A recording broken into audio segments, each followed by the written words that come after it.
What is up, everybody? Welcome back to another episode of Too Pop to Handle. I'm your host, Andrew Nucatola, your pop culture best friend. And as always, I hope you guys are having a fabulous week. Happy July 9th to all of my Taylor girls out there. I guess when you're listening to this, it's July 10th and on, but when I'm recording, it is July 9th. So if you know, you know, you guys know I am a Speak Now girly. So July 9th, it's a big day for us Speak Now girls. So hope you are all celebrating accordingly. That being said, it is July 9th, which means we just got out of our 4th of July 4-day weekend, and my God, did I need it. I know I said it last week, how excited I was rather for the weekend.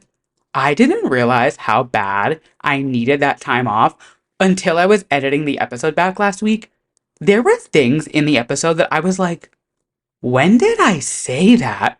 Where did that come? Like, I usually am pretty good when if you don't know, I record on Tuesdays, I edit it Tuesday night, and it is up on Wednesday. Like, I am a man of business. I have no time to waste. I need to speak to the people. So it is hot off the press. I finish recording, I edit it, and I post it almost immediately. So it is a very, it's a quick turnaround. I don't know why I do it to myself.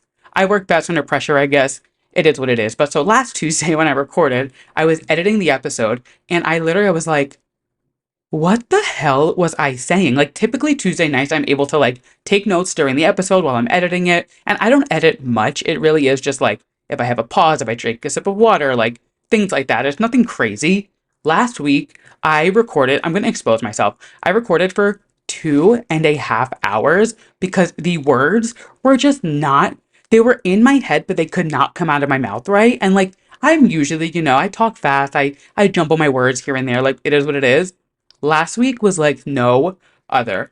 I literally, like I said, I recorded for 2.5 hours. The episode was 45 minutes. 45 minutes of usable content last week, if that needs any indication of where I'm at. I usually record for like an hour and 15, maybe an hour and a half tops, and I usually cut it down to like an hour. That's normal. To record for 2.5 hours and get 45 minutes, I was like, am I okay? Clearly, I was not. So this 4th of July weekend, it was very much needed. We had some Long Island time. We went to Westchester for a bit. We spent some time in the city. Like, it was a very good mix of in and out of the city. I am like not opposed to staying in the city for holidays. I've said it before, like holiday weekends are empty in Manhattan, which is honestly the best time to be in Manhattan. So I'm cool with staying in the city, but it's also nice to get a breather here and there. And I feel like we did a really good job of like being in the city a little bit, being out of the city a little bit. It was just gorgeous, nothing too crazy. If you saw on Instagram, I decided I was celebrating Jennifer Coolidge on the 4th of July and not America because I'm just like, I'm not vibing with the country right now. And I was like, who better than to celebrate and honor on the 4th of July than makes you want a hot dog real bad, Jennifer Coolidge. You know what I mean? I was like, if we're going to have a day to celebrate something and I'm not vibing with it, I'm officially declaring 4th of July National Jennifer Coolidge Day. Get with it or get lost. Over here at Too Pop to Handle, we will be celebrating herstory, not history. And I just think that's like the momentum I have going forward. You know what I mean? Like, this country's kind of doomed. We're kind of fucked. So we might as well just like have fun and celebrate what we want because who knows what we're going to be allowed to celebrate in the next coming year or so. It's scary. It's terrifying. Google Project 2025 if you haven't yet. I apologize for the night terrors you're going to have, but just educate yourself. But we're not going to go down the political route. No. We're not doing that. We are a place, this is an exciting, a fun, a lighthearted podcast. We are here to have fun, girls being girls, chit chat, catch up. And I witnessed something over the weekend. I have two little tidbits from the weekend that really just were like pivotal moments to me, and I was like, I need to talk about them in the podcast because first and foremost, on our way back on Sunday from Westchester, we were taking the train coming back to our apartment, and I was looking around and I was noticing that more than usual, everyone's always obviously on their phone, but more like people were in their phone deeper than they usually are. And I was like, God damn, what are they looking at on TikTok? Like, what tweet are they reading? Like, what thread did they just find? And then I'm looking around and I'm noticing a lot of Pokemon gear, Pokemon hats, shirts, backpacks. People had I saw one guy with 2 phones and 2 wires going into a book bag, charging them. And it hit me. I had this like Deja Vu by Beyonce moment. I was like, oh my God, they're playing Pokemon Go, which I feel like if you're listening to this, knowing my age demo, we all know or were playing Pokemon Go in 2016, it was like the most united our country has ever been. And I did some research. Apparently, this is the 8th year, I believe, the anniversary of a Pokemon Go coming out. And there was a Pokemon Go festival on Randall's Island that once it ended, everybody kind of dispersed into Manhattan. I it was beautiful. It was truly a moment of like, wow, this is what it's like to be a united nation and part of something. And seeing people playing Pokemon Go, it just gave me this like this nostalgia that I didn't even know was possible because realistically, it was a fad for me. Just like everybody else, I jumped on the bandwagon, played Pokemon Go for a summer, deleted the app off my phone, never thought about it again. I didn't realize it was like still alive and thriving, and seeing all of these people playing it, I was like, wow, there is a glimmer of hope. There is some type of unity in our country, and I just think that's beautiful. So I guess Pokemon Go is back. I don't know if it's like gonna have a full comeback like 2016. People were out in the streets playing Pokemon Go in 2016. Like it was nuts. And I honestly, in this election year, in this year of like, what the fuck is gonna happen? I feel like Pokemon Go coming back is the perfect way to just kind of soften the blow of whatever is going to happen come November. It was just beautiful. I loved it. I was like, wow, this is what dreams are made of. Once again, we are just dreamers over here at Two Pop to Handle. And then my weekend quickly took a turn because I did something so out of character for a gay man. I went to Home Depot, and now I know what you're thinking. You're an adult, you have an apartment. Like, yeah, okay, people go to Home Depot. It's like not a safe space for gay men. You know what I mean? Like it is and it isn't. I feel like you can go to if you go to Home Depot, that's when like you put your straight voice on. You know what I mean? You're like, hey, where are the screws? Where's the hammers at? Me trying to be straight right now, asking where the screws and hammers are. Like clearly Home Depot is not my territory, but Thomas had gone to Home Depot, he had to pick up a few things, and when he got back, he realized he was missing something, and he went all the way down. I was like, you know what? Let me get off my ass. Let me get outside. Let me go. I'll go for you. You start your project. I'll go downtown. I'll go to Home Depot and we will, I'll pick it up for you. Let me get some fresh air. I get on the bus. I make my way down to Home Depot and he's like, when you go down the escalator, it is literally going to be directly on your left-hand side next to the garden center. So I'm like, all right, perfect. I know this Home Depot. I've been there plenty of times with him. Like I know exactly what I need and where I'm going. I get down the escalator. I see my aisle. The item I needed, nowhere to be found. Literally, there was a whole shelf of where it should have been, and like it made sense that it would have been there. Wasn't there. I was like, oh, okay, cool. Guess we're going on a mission. So I get on my phone and I start like looking. My phone's on 2%. So I'm like, okay, sick. I'm like speed typing. I'm like, all right, I have Twitter fingers for a reason. Type faster, get into it, figure out where the hell this item is, and get to the aisle. So I find the aisle. I walk through. Mind you, this store is huge. Like, it's just like Home Depot was truly like, it's like in The Lion King when Simba asks Mufasa what's over there and it's like the dark land. Like that's how I felt. I am so out of my comfort zone right now, but I am going to get the item that I am here for. I'm not going home empty-handed. Like I'm not a quitter. I'm a lot of things, but I will not quit on a task. I find the aisle, I go find it, I get to where I have to go, and of course, before I left, Thomas, logical thinker, says, oh, why don't you take a photo of what you need so you remember what it is when you go? I was like, no, I'll be fine. I wasn't. I get to the aisle and I'm standing there in front of 50 different variations of the thing I needed. I needed like a sealant to like seal like holes in a wall or like gaps in like cabinets. We live in New York. Bugs happen. You gotta seal it up here and there. So we needed some sealant. So I get to the area and there is a sealant for every temperature, for every type of like, for wood, for paint, for marble, for this, for that. If you've ever watched Broad City, if you remember the episode where Jaime has to go to the frozen yogurt shop to get Abby frozen yogurt, and he's there all day long and has like a panic attack inside just trying every single type of yogurt. That is how I felt in this Home Depot trying to find a sealant. I had 2% battery. I had no idea what I needed to get. And I was like, well, if I would have just taken the goddamn photo, I would have known what I needed. But of course, I'm a know-it-all. I was like, no, I'll remember. I know what I need. Luckily, Thomas, cell phones do exist. He was like, get this one, you're good. I secured the bag. We were good to go. But I was just like, who do I think I am going to a Home Depot by myself? Like, that's man behavior. And that's just like not for me. So you know what? I did it. I conquered it. I did what I had to do, but I'm never going back there again. No, I'm good. I'll stick to Michael's. Send me to an H&M, send me to a record store, send me to get like candy, pastries, like something cute, girly, fun.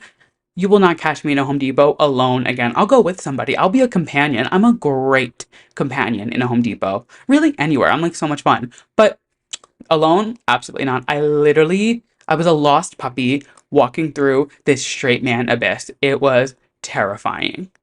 That being said, let's move on with the show. We have a lot of exciting things to talk about this week. I was writing my outline and I was like getting giddy, putting everything down. I was like, oh my God. Also, so much happened today that I was like, how am I going to fit this all into an hour-long podcast episode? So, of course, I just took 15 minutes at the beginning of the episode to talk about myself because, like, what else do I do?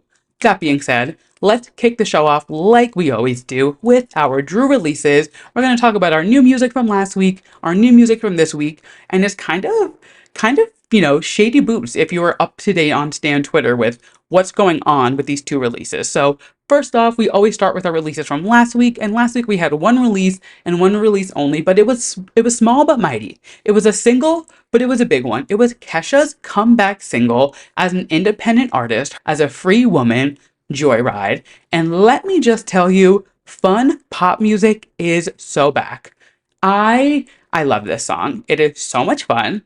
It is so good. It is going to go crazy in a gay club at 2 a.m.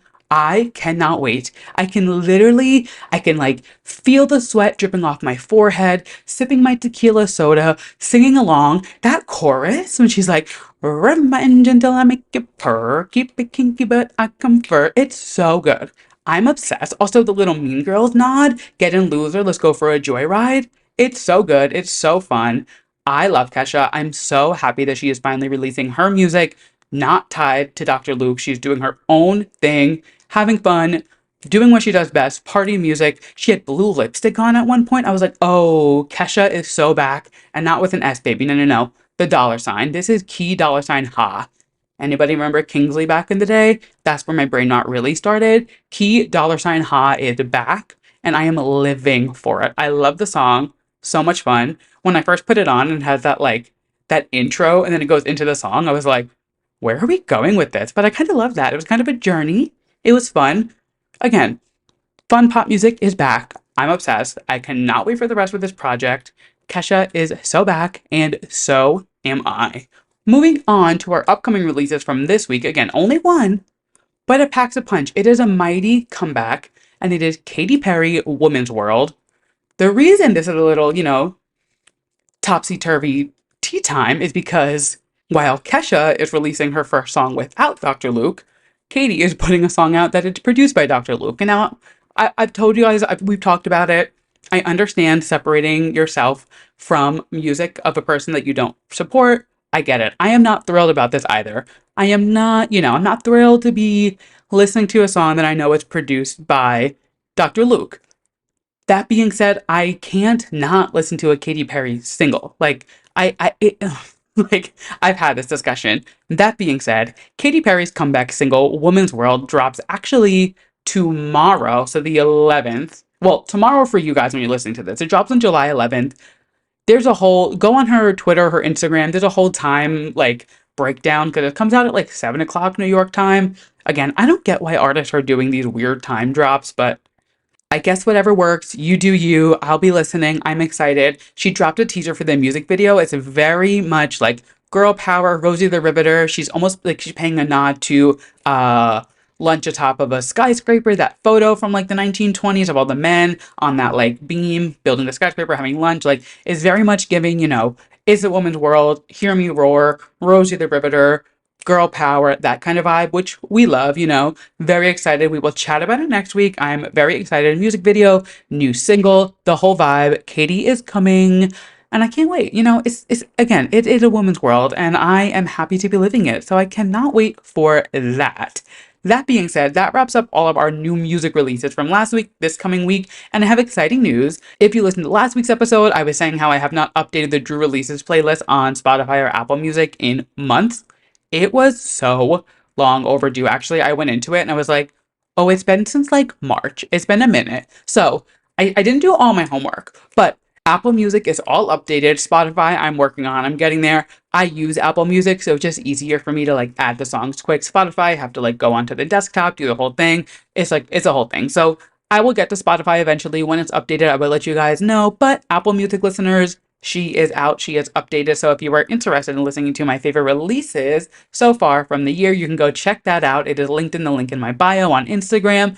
And that being said, moving right along into some more pop culture news, still on the topic of music, but just kind of shifting from releases and onto the Billboard Hot 100 this week, which, if you know, I don't typically care about the Billboard Hot 100. It's exciting and cool to look at. Like, I like to see what people are listening to. I like to see where artists come in, like, how things are performing, but it doesn't dictate, like, if I think a song is good or worth listening to. I think it's just a chart, and like sometimes it's right to me, sometimes it's wrong. Like I don't really I don't let it dictate what I enjoy and what I listen to and like what adds value to an album. I think a lot of people really let album charts and like numbers weigh in on their opinion of an artist, of an album, of a project. And I just think that's like a different form of mental illness. So take that with what you will. But this week, we had the second Black artist in history ever hit a #1 spot on the Billboard Hot 100, and that is no other than Shaboozey, which, if you are not familiar with Shaboozey, he is featured on Cowboy Carter, and he has literally been on an up and up since being on Cowboy Carter, which is just so incredible. That being said, he is the second artist of color to do this, only second to Beyonce, who did this with Texas Hold'em back in February. So this year we are already breaking some records, which is so exciting, but also a little crazy that like it's 2024 and we are just having the first two artists of color hitting #1 in the Billboard Hot 100s. That's another story for another day, for another topic, because like that just that is a damn shame. It like doesn't compute in my head. Like I, let me not. Let me not. Sounds about white. But that being said, congratulations, Shaboozey. I think this is so cool, especially being that Beyonce just broke this record in February and he is featured on the album in which she got her first #1 and broke this record. And now, a few months later, his single is now hitting #1 in the Billboard charts and just making more history. So cool. I love to see artists of the magnitude of Beyonce lifting up other artists and kind of giving them a platform to have this ability to break these records. Loving that. So cool. And also on the Billboard Hot 100 this week, Chappell Roan had her first top 10 hit, Good Luck Babe. She is just continuing to have the most insane growth I have ever seen. Like, this is crazy. The way that she is just hitting these charts.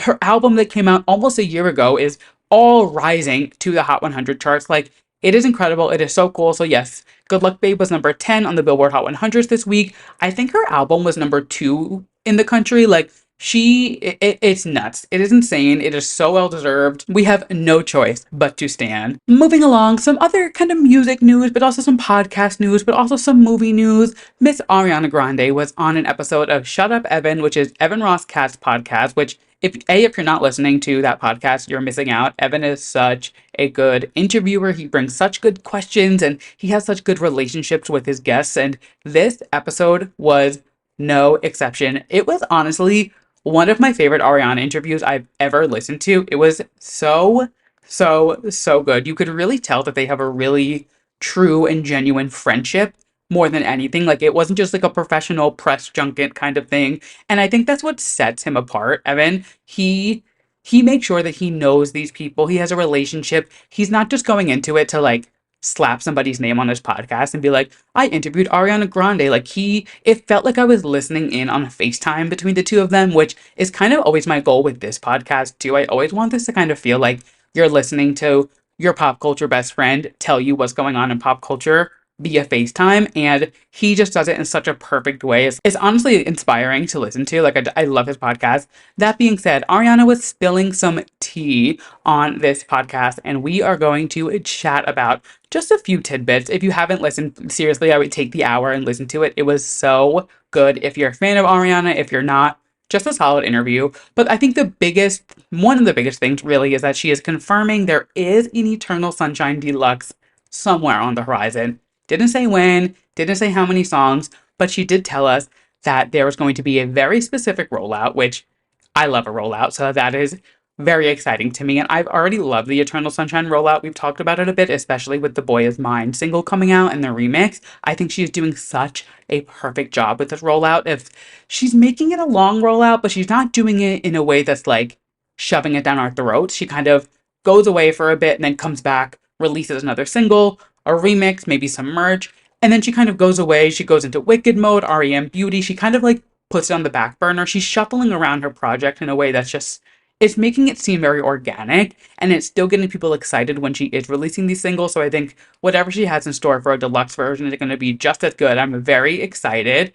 She did say that the last song of the deluxe ones is one of her favorite songs she has ever written. So I'm very excited for that. Eternal Sunshine is my favorite Ariana Grande project that she's released. I think it is truly her best work, and I'm so excited that she is still playing into this era. She's still kind of like, I say dragging it out, but I don't mean it in a negative way. I mean it like she is really making the most of it and not doing it in a way that's so down our throats. You know what I mean? So I love that. She also teased that she is planning to do a mini tour between the Wicked movies. So sometime between, I guess, November, December of this year and November, December of next year, she wants to do a mini tour.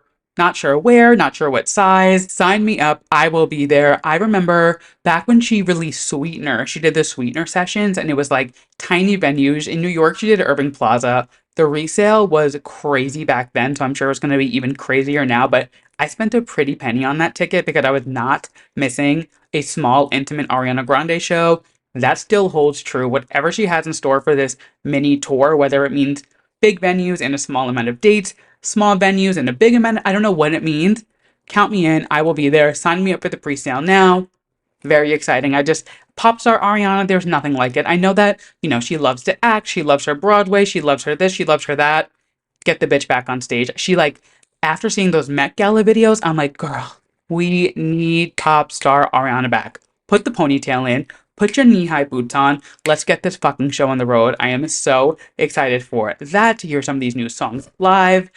She keeps bringing up this whole, like, I guess Evan brought it up, but, like, the whole voice switching thing and how people had such a problem with her doing that when she was on Penn Badgley's podcast. And she said, again, I think she's doing this in such a perfect way where she's like, I literally was playing a character for 2 years where I was completely method acting. Like, she dedicated her entire life to being Glinda. And she made a really good point. She said, when men go into method acting, everybody praises them. Everybody's like, oh my God, he is so dedicated to his art. He is, he is such a fantastic actor. But when a woman does it, when Ariana Grande does it, she has a black scent and she's switching her voice, she's switching personalities. And like, it's just that double-edged sword of like, women can't fucking win. Like, it really is consistently, oh, men can do something and it's great. Women do it and you're wrong. We hate you. You're a whore. You're a this. You're a that. Like, it really is crazy. And I love that she is just like, I don't care. Fuck off. Like, I'm doing what I have to do. Who cares? And then the final sprinkle on top of this perfect podcast, they call no other than Miss Jennifer Coolidge, who, I mean, I just declared 4th of July, National Jennifer Coolidge Day. So, like, clearly she is at the forefront of all of our minds. She deserves a holiday. And they called her in. They have a group chat, which I love. And they phoned Jennifer Coolidge. It was very much, what if you just called Taylor up? And it was now the three of them just chit-chatting on the podcast. It was so cute. You could tell that, like, Jennifer genuinely loves the two of them so much. She genuinely always credits Ariana for her success. She says, like, after being in the Thank You Next video, my career took such a turn. And I think that it's so cute that she isn't afraid to like say that to Ariana and be like, you've revived my career. You have literally helped me build a whole new fan base, like get my career going again. And it's Jennifer Coolidge. Who doesn't love Jennifer Coolidge? You know what I mean? So loved that. This was just like a perfect interview. I absolutely loved it. I thought it was a perfect conversation between two friends who were still, getting the info, giving us some insight of like what's to come for Ariana and, giving us that like media side of it, but while still giving us that fun personality. And you can really tell that her and Evan have a true, genuine friendship. I loved it. It was great. Ariana Grande, they could never make me hate you. And that's that on that. Speaking of somebody else that they could never make me hate, Miss Sabrina Carpenter. Also, speaking of perfect album rollouts, this short and sweet rollout, I am loving it. This whole vintage retro vibe she's doing with like the VHS style tapes. She is killing this rollout. I am loving it. And of course, Miss Sabrina is keeping us fed through this perfect album rollout. And today we got the short and sweet track list. So let's run through track by track. Track number 1 is Taste, which is something you have if you're listening to Sabrina Carpenter. Track number 2, We Know and Love, Please, Please, Please. Track number 3, Good Graces. Track number 4, Sharpest Tool. Track number 5, Coincidence. Track 6, Bed Chem. Track number 7, smash hit Espresso. We love her. Track number 8, this is the one I think I'm most excited about, Dumb and Poetic. Like, yeah, very much that. Track number 9, Slim Pickens. Track number 10, Juno. Track 11, Lie to Girls. And track 12, Don't Smile. So I don't, there's a lot that you can take from these. Track 6, Bed Chem. Clearly she's talking about, her chemistry and the bedistry. So we will see what's to come from that. But it's just exciting. Not sure if there's going to be any features. It doesn't seem like there will be. I feel like she would have announced it with the track list, but who knows? Maybe she'll give us a surprise later on. Regardless, I cannot wait for this album. It's going to be so good. It's also like one of the first albums in history to ever get a billion streams before it even comes out. Between the two songs, she has a billion streams for this album, which is crazy. That is so many people listening to Espresso and Please, Please, Please. That is crazy. Sabrina Carpenter, you deserve the world. And yeah, I'm just very excited for this album. I cannot wait. The way that she is just like taking over the world right now, it's truly incredible. I love it. And it really is all thanks to Miss Hannah Montana. What a segue. If you do not know what I'm talking about, if you do not know, Rolling Stone just released an article this week that said, Welcome to the Hannah Montana generation of pop music. Pretty much giving Miley Cyrus and Hannah Montana their flowers for raising an entire generation of pop stars. And you know what? It is about damn time that Miss Miley and Miss Hannah get their flowers for all that they have done for the community. Like, not only did Miley release killer music as Miley Cyrus from 16 years old and on, Hannah Montana has killer music. Even though it was like a Disney Channel show, it was music for a TV show, you're gonna look at me and tell me like, Pumping Up the Party, True Friend, We Got the Party With Us. Like, you're gonna tell me these songs aren't bangers, and if they came on at a club, on a playlist, in a workout class, out in public, you wouldn't shake ass, because you are absolutely lying. Like, let's be serious for a second. Hannah Montana has hits like your fave could never, and I am so happy to see that she is finally getting her flowers. She truly did raise a generation of pop girls. The article goes on to say that we are living in such a fun era of pop music right now because of Hannah Montana, and honestly, like, argue with the wall, they are correct. They go on to say how Sabrina Carpenter, Chappell Roan, Olivia Rodrigo, Jojo Siwa have all drawn inspiration from Hannah Montana and from Miley Cyrus in their careers, and like, where's the lie? Where is the lie? Hannah Montana and Miley Cyrus truly raised a generation of pop stars, of gay men, of teenage girls. Like, to say that her impact isn't everlasting through the pop music space it would just be like, it would be a disservice to humanity. Let's be real. Tell me you don't remember where you were when Miley was sitting on her roof and had to pick between Jake and Jesse on Hannah Montana. Tell me you don't remember where you were when Miley Stewart ripped her Hannah wig off in front of the entire town of Crowley Corners and swore to them that they needed to keep her secret. Tell me you don't remember where you were the first time you saw the Hannah Montana closet, because I know for a fact I was gagged and gooped, and if you're gonna sit there and act like you weren't, you're lying. And like, why lie? You know what I mean? Like, we are living in a Hannah Montana pop music generation. Get with it. You know what I'm saying? Like, this article, it is just so validating. You guys know, Miley is my girl. Reading this article, I was like, well, yes, Hannah Montana did, in fact, raise me and a generation of pop girls to come. And we just love to see it. We love to see flowers being given where flowers are deserved.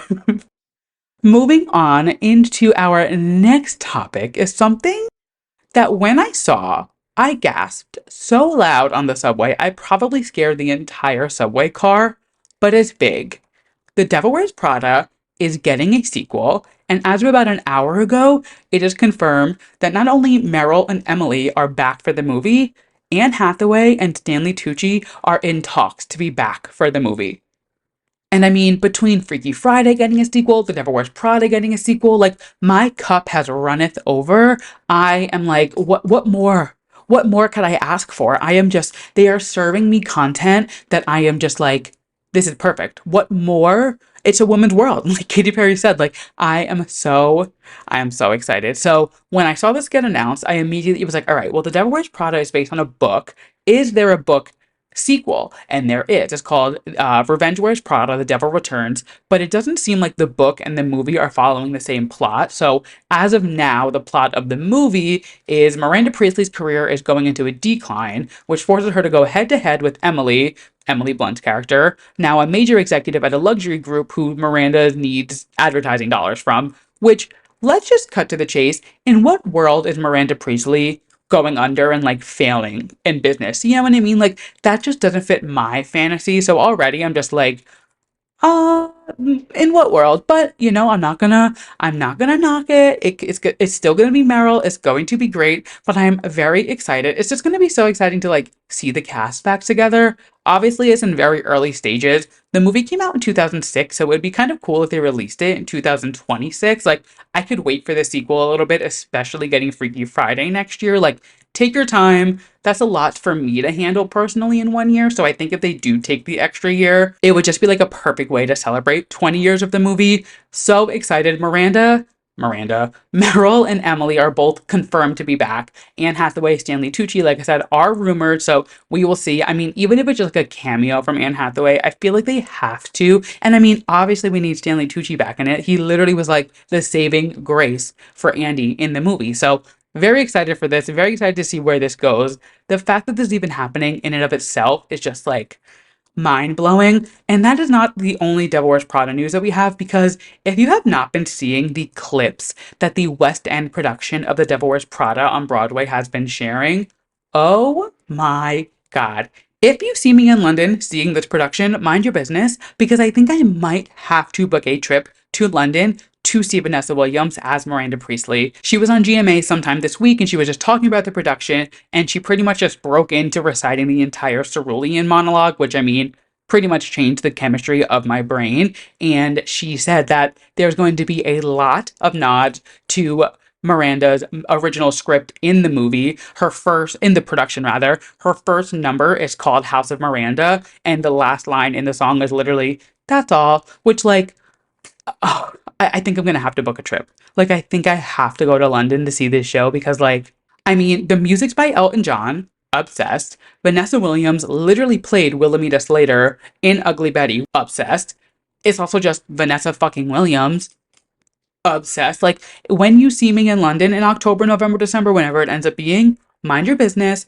I'm on a business trip. I'm there for us. I'm there for the culture. You know what I mean? Like, it's rumored to come to Broadway next year, but I have this fear that Vanessa won't be Miranda in it on Broadway. Maybe she will, maybe she won't.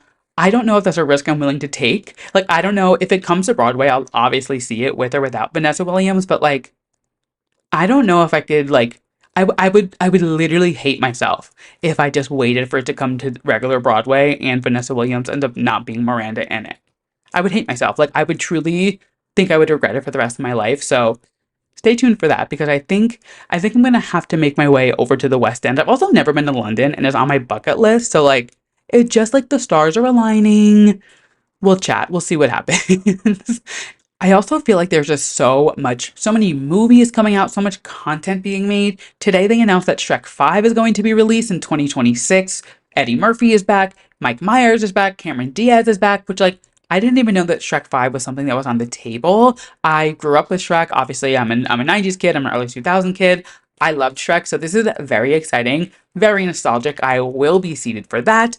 Also, this new Anne Hathaway and Jessica Chastain movie, Mother's Instinct, looks incredible. And then today we got the first poster for We Live in Time, which is the new A24 movie starring Andrew Garfield and Florence Pugh. We get the trailer tomorrow, today, the day that you're listening to it. There are just so many movies coming out.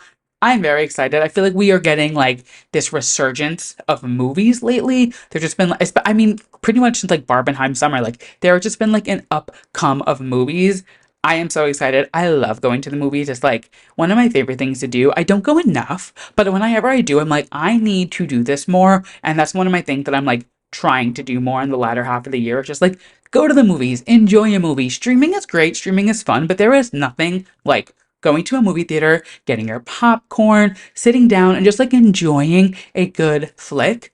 I am very excited for the movies that are on the horizon, but with that, no switching from movies over to TV, we have made it to our TV recap section of the show. And this week we are adding in a new one to the bunch, which is so exciting. I've been recapping RuPaul's Drag Race every week. I've been recapping the Kardashians a little bit here and there when it seems necessary. But this week, Owning Manhattan on Netflix aired, which I love selling Sunset. I love selling the OC. I've been recapping those as long as we're doing the podcast. So this only feels right that I'm recapping this, especially because it is doing it in my city. And I am loving this show so far. It is really, really good.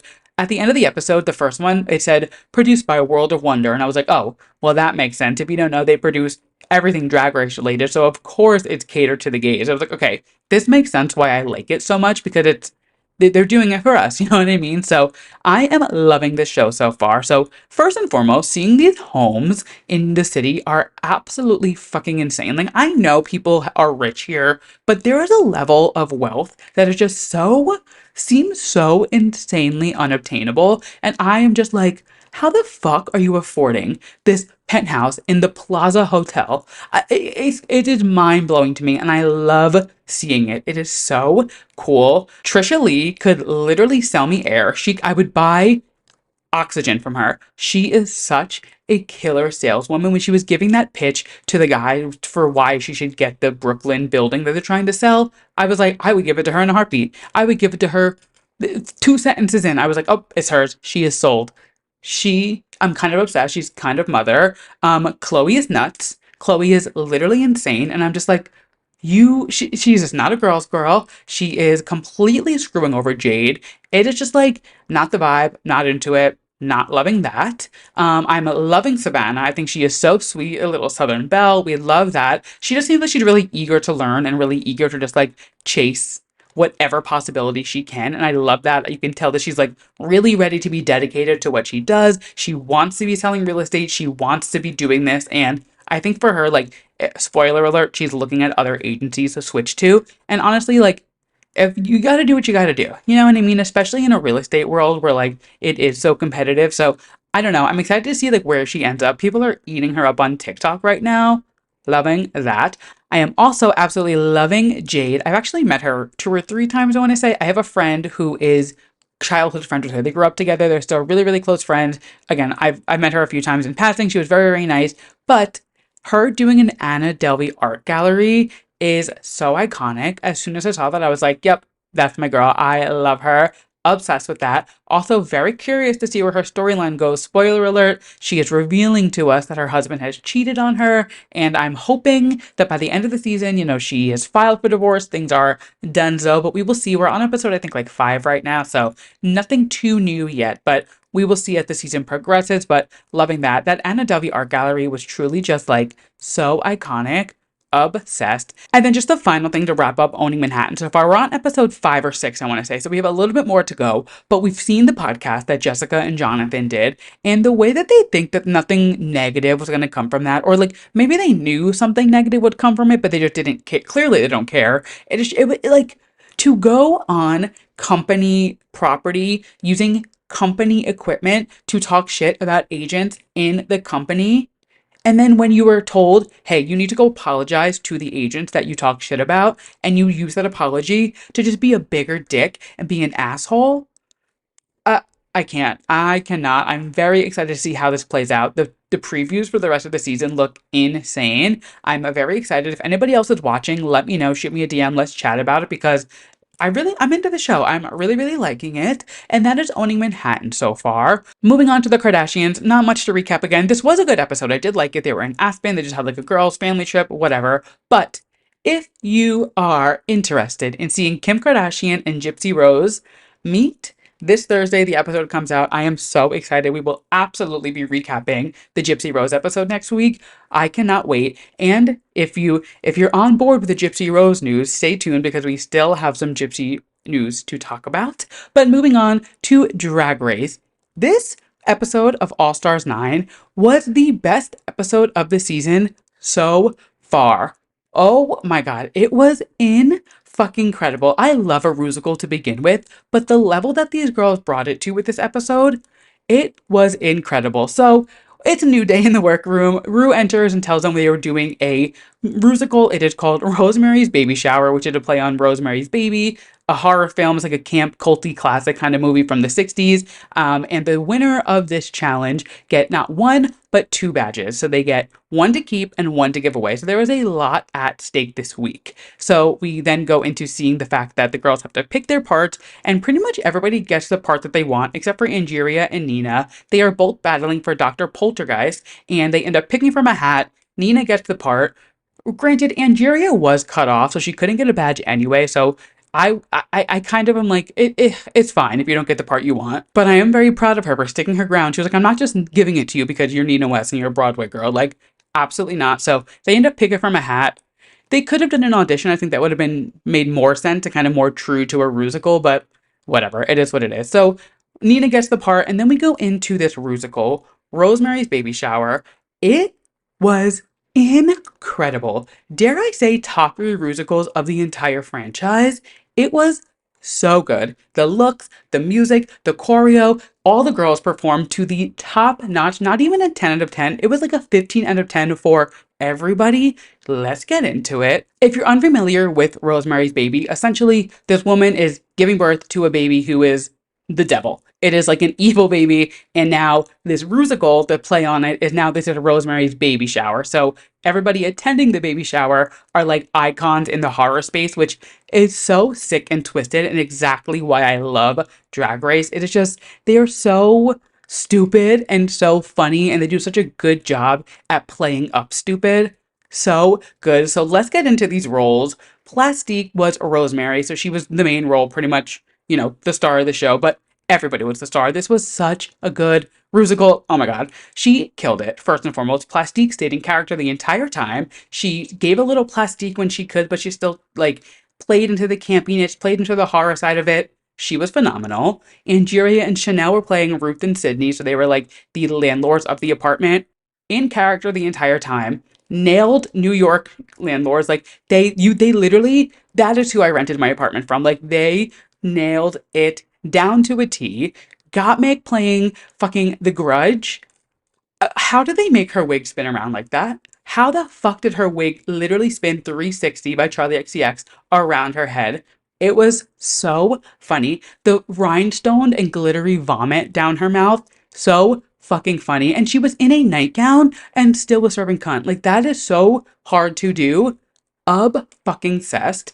Georges played Morgan, which is Megan. Insane. Incredible. Seeing her earlier in the episode being like, I'm a little nervous to play an AI doll. I don't want to be too robotic, but I still want to be robotic, but still show my dance moves. She killed it. She was literally made to play this part. It was truly incredible. I was watching it and my jaw was literally on the floor. I had to pick my jaw up because it was just so stupid, so funny, so good. I loved it. Next up, we had Roxy playing Pennywise, obviously Pennywise.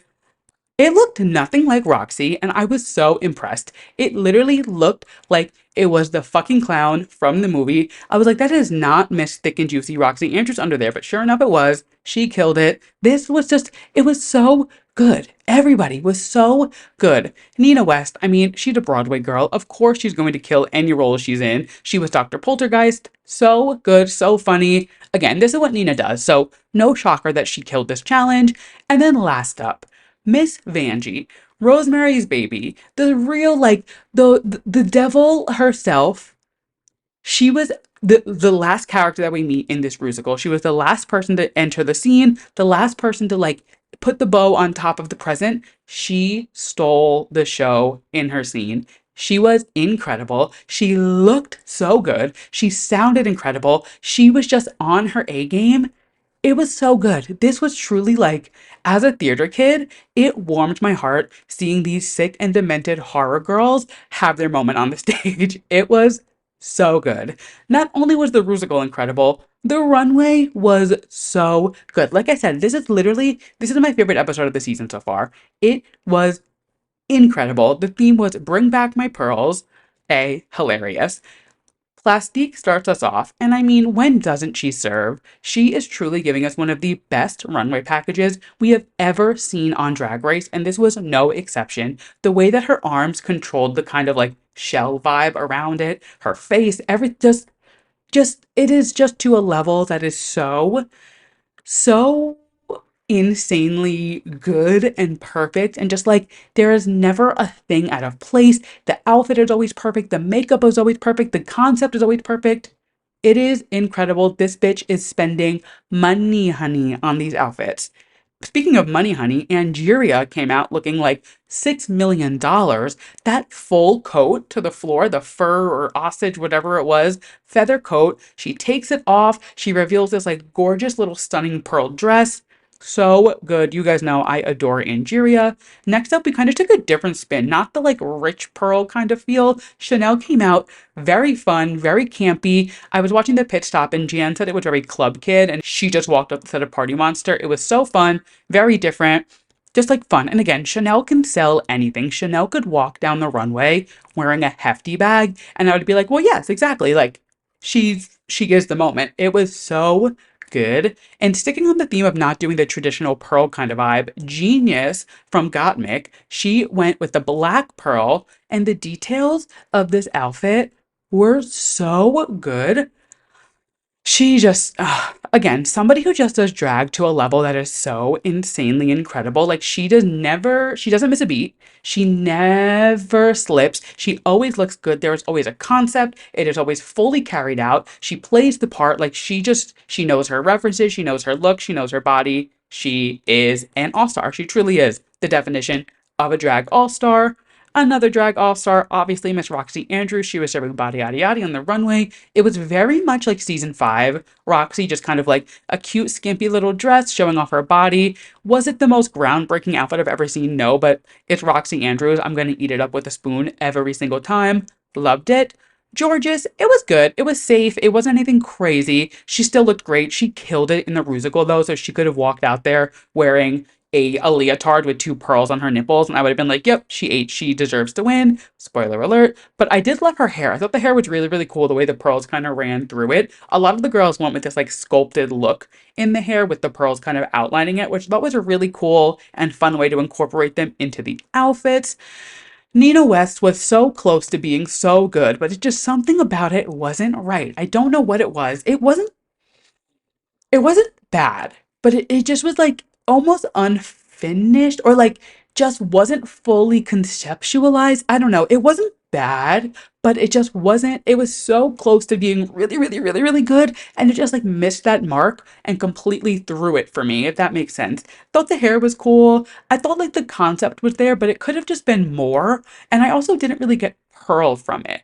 There were obviously pearls throughout it, but it didn't like the other girls came out and it screamed pearl. It was literally giving like, is there something on my face? It was giving pearl, like it was very much giving it. And this just, it didn't scream pearl to me. And then Vanessa Vanjie Mateo turns the corner. And if you want to talk about screaming pearl, mother of pearl, this bitch has never looked better in her fucking life. From the makeup to the hair to the outfit to the shell around her head, this girl, I, I put that outfit in a museum. It was a work of art.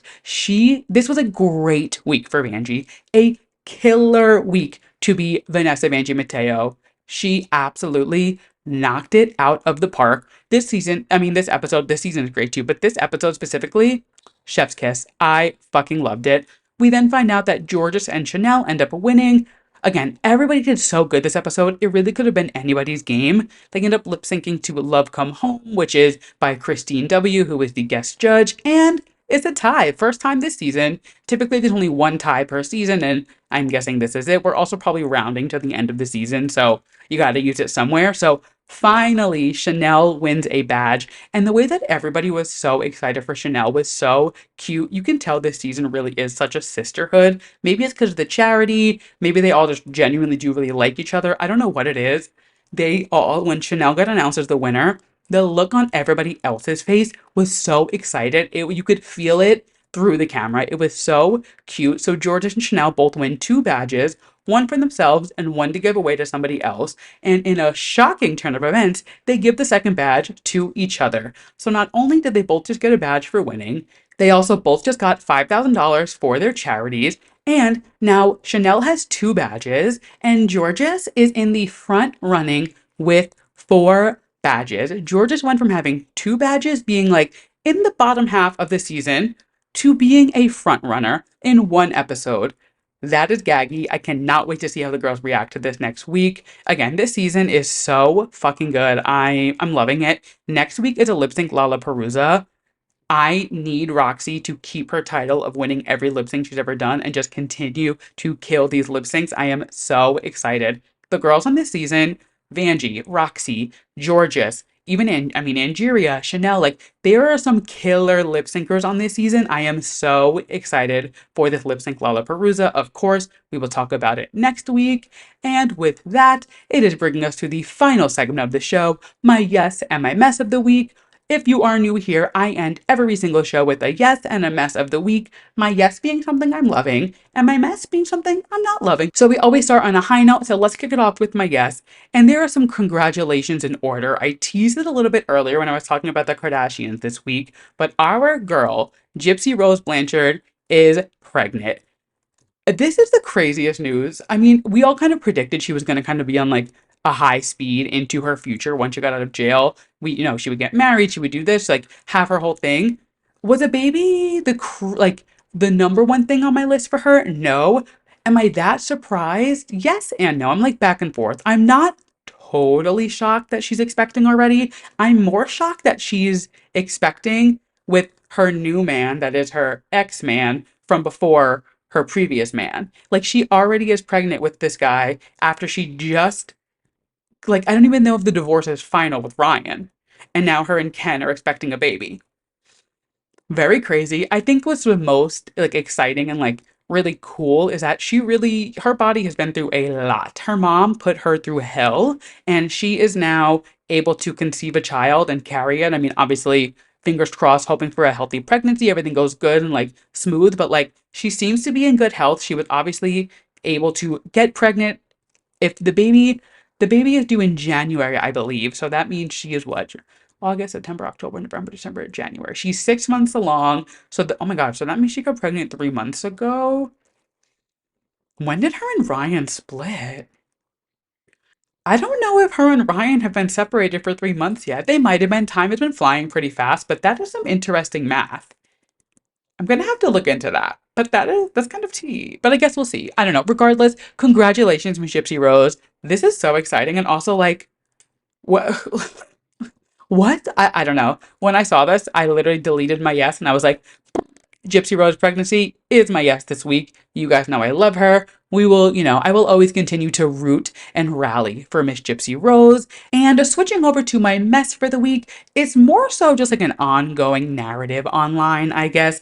There's a lot going on online, I feel like, of people just having too much to say. And I know that's what the internet is there for. I literally host a podcast. I obviously have too much to say, but specifically with this Haktua girl, and I'll be completely honest, I don't really know who the fuck she is either. She had a viral video. She went on stage with Zach Bryan.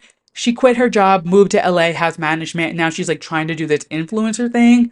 And I understand where like people would have reservations and like why the fuck are you quitting your job, moving across the country, hiring management and trying to be a full-time influencer after one viral video? But also like why the fuck do you all care? There has been so much negativity on my For You page, on my timeline, like everywhere, just being like, this girl is so stupid. She quit her full time job to go be an influencer in LA after one viral video. It's never gonna last. It da da da, this, that, and the third. Why does it affect you?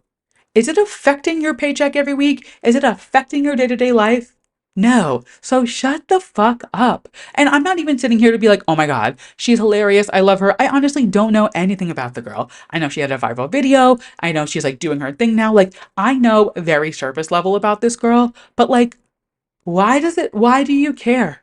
Why are people so panini pressed that this girl is trying to capitalize on this moment? You never know what is going to happen from a viral moment. As long as you play it right, you could really turn it into something. Look at Brittany Broski. She literally went viral from drinking kombucha, and now she is fucking Brittany Broski, all because she was drinking kombucha on TikTok. Like you could do a lot with one viral video, and the way that everybody is just being so negative and nasty and like hoping that she fails, stop worrying about other people. It's just like I understand there's the internet and people are gonna have unwarranted opinions, but like the negativity behind some of the things that go viral online is so, I don't even know, just so wild to me. It just does not make any sense. I don't know. It is what it is, I guess. Hawk to a girl. I hope you end up being the next Alex Earl. I hope you have years and years of viral moments and live your best fucking life in LA with your new management.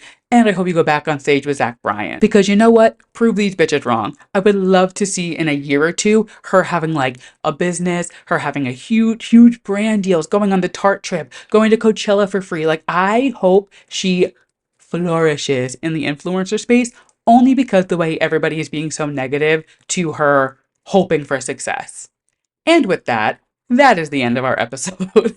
Thank you guys so much for listening to this week's episode of Too Pop to Handle. If you like what you heard and you're listening to us at a podcast, make sure you leave us a 5-star rating, leave me a review, let me know what you're thinking. It really, really does help the show if you leave a rating. Spotify, Apple Podcasts, wherever you're listening, leave us a 5-star, leave us a rating. It really is like the best way to help a podcast. So if you're liking what you heard, which I hope you are, make sure you hit those 5 stars. If you're watching us on YouTube, make sure you hit that like button, hit the subscribe button, hit the bell, drop a comment. You know the drill. There's so many things you can do on YouTube. Do them all except for dislike. All right? And I say it every single week. If you send this episode to one friend, everybody sends it to one friend, I will double in listeners. And if you would like to follow me on social media, we are at 2pop the handle on Instagram, Twitter, TikTok, YouTube, you name it, I am there. You can follow myself. I am at Andrew Nucatola on Twitter, Instagram, TikTok, you name it, I'm yapping on it. And with that, I will catch you guys next week. Bye!